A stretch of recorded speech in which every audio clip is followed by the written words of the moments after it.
Bonjour, je suis Philippe Duc et je dirige un groupe de presse médicale qui édite le quotidien du médecin, le quotidien du pharmacien et le généraliste notamment. Donc le thème de ces débats, c'est éthique et progrès scientifique. Voulons-nous réinventer la vie? Le thème, comme vous le voyez, est très très large. Je crois qu'on va essayer de se cantonner, mais c'est vous qui en déciderez par vos questions et les questions des étudiants sur progrès médical, parce qu'on a quatre grands médecins et chirurgiens ici présents. Et puis l'éthique, dans quoi l'éthique peut freiner ou stimuler le progrès médical dans le passé et dans l'avenir, comment on peut réinventer et est-ce qu'on pourra aller jusqu'au clonage. Alors, tout d'abord, Alain Carpentier, qui est un grand chirurgien, qui est à l'hôpital européen Pompidou, qui a été l'inventeur en son temps, il y a déjà quelques temps, de nouvelles valves cardiaques qui étaient tout à fait novatrices et qui n'étaient pas dans le goût du jour de l'époque, et puis qui travaille actuellement sur un cœur artificiel. René Friedman, qui est chef de service de gynécologie obstétrique à l'hôpital Antoine Becler, qui est le père, entre guillemets, un des pères du premier bébé éprouvette, Amandine, et qui est aussi un auteur très prolifique, qui a écrit 20 livres pour le grand public. Laurent Lantieri, qui est chirurgien, chef du service de chirurgie plastique et reconstructive à l'hôpital Henri Mondor à Créteil, et qui, comme vous le savez, a fait des greffes de visage. Il en a fait 4, avec des succès, et avec moindre succès dans certains cas. Il vous dira, par rapport à l'éthique, comment ça s'est passé, est-ce que la loi de bioéthique a pu faciliter les choses. Et puis Yves Pouliguen, qui est chirurgien, spécialiste des yeux, et qui est auteur notamment d'un livre, Le médecin et le dictateur, qui a soigné un dictateur. Et ce dictateur était le président de l'Albanie. Alors, messieurs, et je vais peut-être commencer avec Alain Carpentier, est-ce que quand vous avez réalisé ces nouvelles valves, qui étaient des valves de porc, ce qui était quand même assez étonnant à l'époque, est-ce que ce que vous avez fait à l'époque, qui s'est soldé par un grand progrès, est-ce qu'avec les règles d'éthique d'aujourd'hui, vous pourriez le faire? Sûrement pas. Sûrement pas. On parlera de l'importance de l'éthique, mais il faut voir qu'à l'époque, c'était le début de la chirurgie cardiaque, que les enfants mouraient par des malformations, que des adultes mouraient par des maladies acquises et qu'il n'y avait rien. Alors, vous savez, en médecine, quand il n'y a rien, le devoir du médecin, c'est d'innover et d'inventer quelque chose. Et sa première préoccupation n'est pas l'éthique, c'est la morale personnelle. Est-ce que je vais rendre service à mon malade? Ou bien je vais accepter qu'il continue de mourir comme autrefois. Et par conséquent, poussé par cette nécessité, eh bien, j'ai en effet fait ces valves cardiaques qui paraissaient complètement folles, puisque pour le public, il s'agissait de valves fabriquées à partir de valves de porc. On pourra en parler plus longuement, mais je ne vais pas. Et alors, aujourd'hui, ça serait possible d'utiliser comme ça, sans contrôle? Vous dites c'est ma morale personnelle. Aujourd'hui, ça n'existe plus, la morale personnelle. C'est la morale de la collectivité. Oui, mais c'est bien. C'est ça qu'on appelle l'éthique. Et je trouve que c'est bien. Mais encore une fois, il y a deux manières de voir les choses, deux manières de voir l'éthique. Une éthique par rapport à ce qui existe déjà. Par exemple, actuellement, maintenant, il existe des valves artificielles. Vous voulez faire une autre valve artificielle parce qu'elle vous paraît de meilleure qualité, vous devez la confronter à ce qui existe. Et puis, une autre situation, une autre éthique, si je puis dire, c'est l'éthique par rapport à quelque chose qui n'existe pas. Alors, le cœur artificiel, actuellement, les malades meurent faute de cœur artificiel. Par conséquent, vous voyez, ce n'est pas du tout la même chose. Il y a l'éthique qui vous conduit, qui vous force à innover parce qu'il n'y a rien. Et puis, il y a l'éthique tout à fait différente qui est celle de l'amélioration. Alors, René Friedman, est-ce qu'à l'époque, vous étiez un franc-tireur? Comment ça s'est passé il y a près de 30 ans? 30 ans, c'est ça, hein, la naissance d'Amandine, enfin, plutôt la création, la procréation d'Amandine. Oh, ça s'est bien passé. Hein. Vous en avez souvent parlé, mais est-ce que, sur le débat d'aujourd'hui, est-ce que les règles éthiques d'aujourd'hui vous autoriseraient, modifieraient ce que vous avez fait il y a 30 ans? Oui, aujourd'hui, ça ne serait pas possible comme ça là, et même vraisemblablement, ça ne serait pas possible. Parce que, pour reprendre ce que dit Jean Carpentier, il y a, bien sûr, on est mu en tant que médecin par une nécessité de ce qu'on voit, tant la mort, tant la souffrance, tant la demande, et c'est ce qui nous fait bouger. Ceci étant, il faut effectivement, et on l'a appris aussi à le faire, c'est qu'il y a certaines règles à ne pas dépasser, il y a donc une nécessité d'avoir une discussion de la société.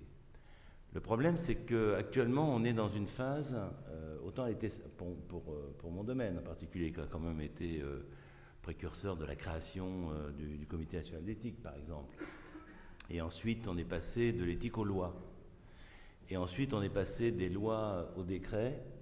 Et c'est peut-être là qu'on en est 30 ans après, c'est-à-dire qu'on est en train de vouloir tout légiférer dans le détail.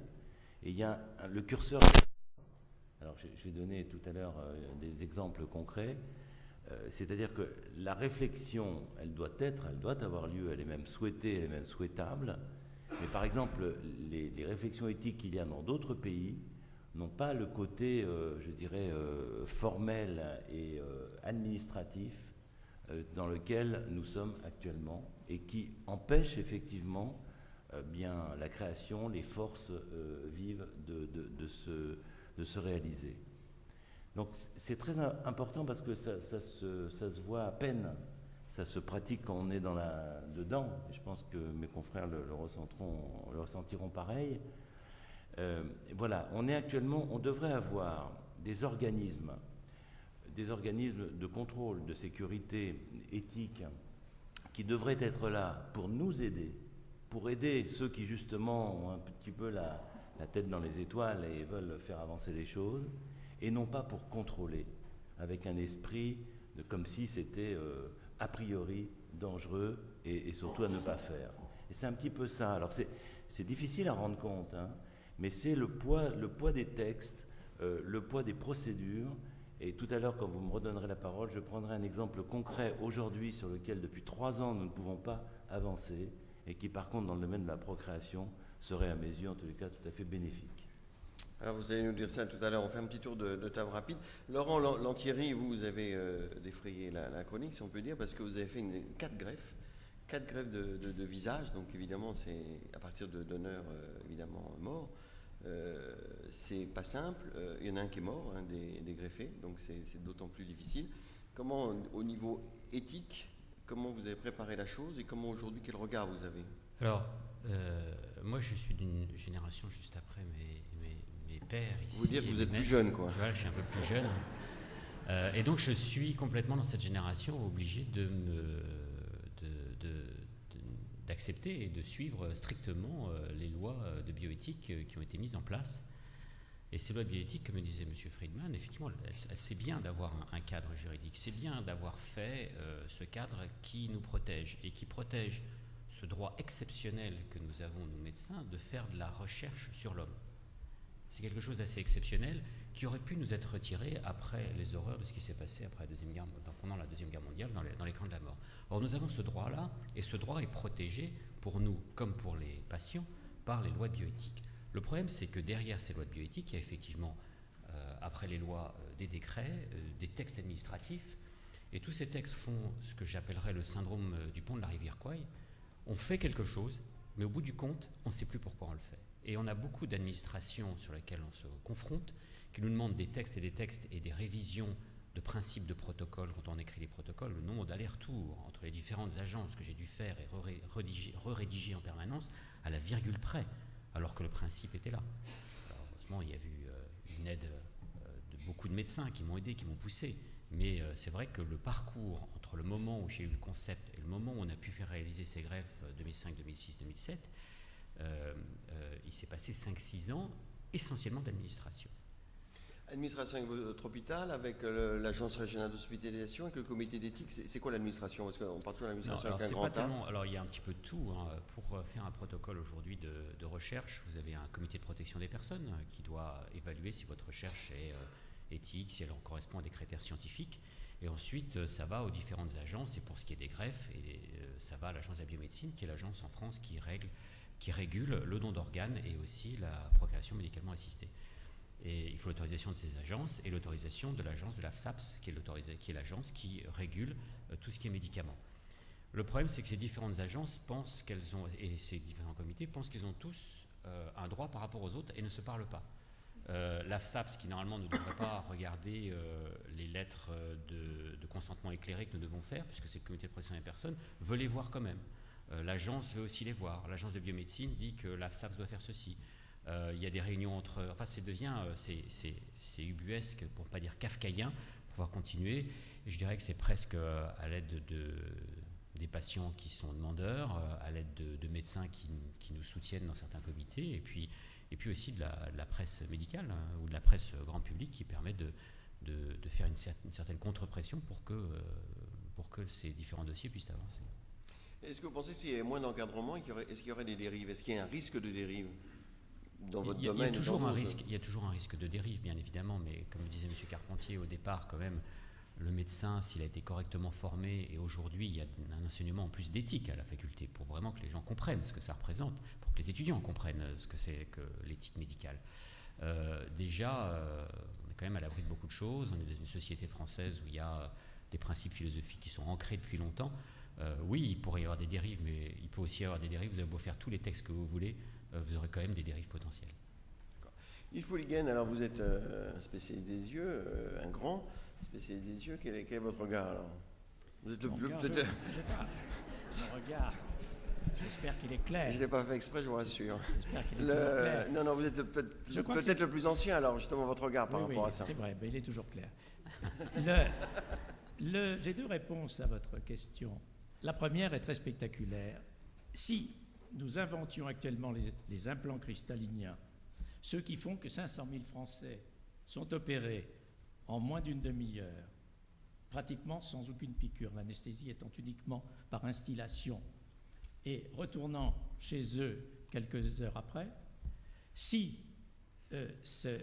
nous avions dû créer les implants cristalliniens maintenant, je ne sais pas si nous les aurions obtenus en moins de 10 ans, moins de 15 ans, moins de 20 ans. Et il faut bien dire que ceux qui ont eu l'idée, Ridley en Angleterre, puis Binkhorst quelques années après, ont au début soulevé l'indignation de toute la communauté des ophtalmologistes mondiale, communauté mondiale, en disant ce sont vraiment des hommes de petite foi, et ils ont été condamnés. Et je crois qu'il faut louer quand même les Hollandais, Binkhorst en particulier, qui 10 ou 15 ans après la rumeur s'étant apaisée, ont repris le problème avec leur éthique qui était bonne et ont abouti à cette solution visuelle qui est tout à fait remarquable, car c'est un miracle aujourd'hui que les résultats de l'opération de la cataracte. Alors le deuxième exemple que je vais vous donner, c'est que, étant spécialiste de greffe de cornée, j'ai connu la période sauvage, où tout le monde prélevait des yeux comme il pouvait, dans les conditions qu'il pouvait, avec des conséquences parfois dramatiques. Il y avait un cadrage, oui. Il y avait un cadrage, et avec, il faut bien le dire, une absence de réglementation absolue. Lorsqu'il y a eu les drames de la rage, les drames aussi des procès faits contre des préleveurs vraiment inconscients, il y a eu la création de l'Établissement français des greffes qui, au fond, a ramené l'éthique dans le champ de la greffe de cornée. Et il faut bien dire que depuis lors, les greffons sont d'une excellente qualité, le contrôle par les banques françaises des yeux et les banques des yeux sont tout à fait rigoureuses, la liste d'attente est juste, elle n'est absolument pas dominée par l'argent, les sujets sont opérés dans l'ordre de leur inscription sur la liste. Là, je pense que l'éthique a fait un grand travail. Et vous avez parlé d'autres pays, donc si on se compare à l'international, est-ce qu'on est plutôt freiné, stimulé? Est-ce que... je pense que l'éthique plus le principe de précaution nous freinent encore davantage que les autres pays. Et vous, monsieur Lantier, vous avez été le premier quand même à faire des greffes de visage dans le monde, si je ne m'abuse. Donc vous n'avez pas été plus gêné que vos confrères? Si, on a été très gênés. Vos confrères vous ont été plus gênés. Vous vous souvenez pas des débats éthiques quand j'ai envoyé au Comité national d'éthique ce projet, parce que je pensais qu'il fallait d'abord qu'il y ait un débat éthique. avant de le faire, parce que j'avais une crainte, non pas tellement par rapport au problème du risque-bénéfice pour le patient, ça c'est quelque chose que nous avons tous les jours, mais par rapport au risque-bénéfice pour l'ensemble de la population et du retentissement que ça pouvait avoir sur le don d'organes en général. Et c'était pour ça que j'étais allé voir le Comité national d'éthique. Et lorsque l'avis du Comité national d'éthique initialement a été assez violent contre la technique en général, tout en laissant une petite porte de sortie en disant on pourrait peut-être, si vous essayez, avoir un protocole comme ceci, c'est là-dessus que je me suis enfourné. Ça montrait à quel point changer un paradigme était difficile. Mais ça, c'est vrai pour toute la médecine. Chaque fois qu'on change ou la science en général, chaque fois qu'on change un paradigme, ce n'est pas une évolution, mais plutôt une révolution, à ce moment-là, eh bien, on se heurte bien sûr à des réticences extrêmement importantes. Je voulais rajouter quelque chose sur la partie scientifique. Le gros problème que nous avons aujourd'hui, c'est que nous nous heurtons de plus en plus à des critères qu'on nous affirme comme étant scientifiques et ne le sont pas forcément. On nous assène des essais cliniques volontairement, on nous assène la nécessité de faire des essais sur des centaines, voire des milliers de patients, des essais randomisés en double aveugle pour pouvoir avoir des essais statistiquement valables. Or, ça n'est pas possible. Il n'est pas possible, quand vous testez un médicament, vous prenez un placebo, vous prenez un médicament, vous prenez une population, vous pouvez le tester. Vous prenez par rapport au médicament de référence. Lorsque vous rentrez sur des principes techniques plus élaborés, comme la greffe du visage, ou comme la procréation médicalement assistée, ou comme une valve cardiaque, vous ne pouvez plus appliquer ces principes. Et ces principes-là sont, le fait qu'on essaie de nous les imposer quand même, ne sont même pas éthiques. Je prends un exemple sur le soin parachute, quelque chose qui est publié dans le British Medical Journal, en disant, il y a des gens qui ont sauté avec un parachute et qui sont morts, et d'autres qui ont sauté sans parachute et qui ne sont pas morts. On n'a jamais fait d'essai randomisé en double aveugle pour évaluer la qualité du parachute. Aujourd'hui, ce qu'on nous demanderait aujourd'hui, si on évaluait quelque chose d'équivalent en médecine, c'est chaque fois de faire des essais qui ne sont pas forcément éthiques. Oui, mais il y a eu des erreurs quand même dans le passé. Il y a eu des erreurs en médecine. Il y a eu le sida, il y a eu l'hormone de croissance. Il y a eu des choses difficiles quand même. Donc comment trouver le bon équilibre entre le contrôle et l'innovation? Vous voyez bien où sont les erreurs. Le sida et les hormones de croissance, c'est uniquement parce qu'il n'y a pas un organe de régulation. Il n'y avait pas suffisamment d'organes de régulation par rapport au prélèvement des organes ou au prélèvement du sang. Les agences n'étaient pas suffisamment là. C'est bien purement réglementaire, mais ce n'est pas du domaine de l'innovation. Ce n'est pas du domaine de la recherche. Il n'y avait rien, il n'y a pas eu d'erreur en termes de recherche qui ait poussé à faire ce problème, qui ait créé le problème du sida, de la contamination sanguine. Il n'y avait rien au point de vue de recherche qui ait créé ce problème avec les hormones de croissance. C'est uniquement parce qu'il n'y avait pas d'autorité qui réglementait le prélèvement d'organes. Le deuxième exemple que je vais dire aussi, c'est sur les essais randomisés. On nous dit, ou non randomisés, on nous dit il faut 1000 patients, il faut 2000 patients. Ça dépend aussi de la question que vous posez. Si la question, comme disait M. Carpentier, est-ce qu'on peut sauver un enfant avec la valve, et on le sauve et on montre, c'est une démonstration suffisante. Si la question c'est peut-on marcher sur la Lune, il suffit qu'il y ait une personne qui marche sur la Lune pour répondre à la question. Bien sûr, si la question c'est est-ce qu'on peut vivre longtemps sur la Lune, est-ce qu'on peut faire une communauté, alors là c'est différent. Mais tout dépend de la question scientifique que l'on pose. Et souvent, les autorités administratives se cantonnent uniquement aux problèmes statistiques et nous imposent des essais randomisés, double aveugle, de plusieurs centaines de patients, ce qui est impossible à réaliser. Vos patients vont bien Alors, nos patients, oui. Les patients, le premier patient donc, est à 3 ans, le deuxième est à 1 an. Malheureusement, vous savez que le patient pour lequel nous avions greffé la face et les 2 mains, qui était un très grave brûlé, est décédé, mais les 3 autres patients vont très très bien, et les 2 premiers travaillent, ce qui était l'objectif final, hein, c'est de réintégration dans la société. Vous pouvez poser la question, est-ce que ça a posé un problème éthique qu'un patient décède? Bien sûr, c'est plus qu'un problème éthique, c'est un drame. C'est un drame pour le patient, pour la famille et pour tout le monde. Mais sa mère a dit ensuite à la presse, et c'est elle qui était le livre, c'est pas moi qui l'ai poussé, a dit il faut continuer. Et il faut continuer pour des raisons éthiques. Parce que cet homme qui est véritablement celui qui a innové, c'est lui qui a accepté de participer à cet essai clinique, qui nous a apporté énormément de renseignements. On sait qu'on peut le faire. Partout ailleurs, on dit que ce n'est pas possible de greffer une face et des 2 mains, alors que c'est une nécessité pour un certain nombre de patients grands brûlés. S'arrêter parce qu'on a eu un échec ne serait pas éthique. Nous avons un échec, nous devons analyser et on doit continuer derrière. C'est vrai pour toute l'histoire des greffes. Les premières greffes, il y a toujours eu des échecs, mais c'est parce qu'on a continué qu'aujourd'hui on greffe un nombre de cœurs en France, un nombre de foies, un nombre de reins tout à fait important, alors que le début a été soldé par de nombreux échecs. Alors, René Friedman, en quoi vous êtes handicapé dans votre innovation, de votre progrès scientifique, et faites des comparaisons avec l'étranger. Est-ce qu'on est plus ou moins bien doté, plus ou moins bien organisé? Oui, alors peut-être on peut voir dans toutes ces interventions qu'il n'y a pas un refus du cadre. Tout le monde est d'accord là-dessus. Même au contraire, on le sollicite. Ça déjà c'est le premier point. Mais par contre, il y a vraiment un point de vue commun pour dire qu'il y a des excès qui freinent.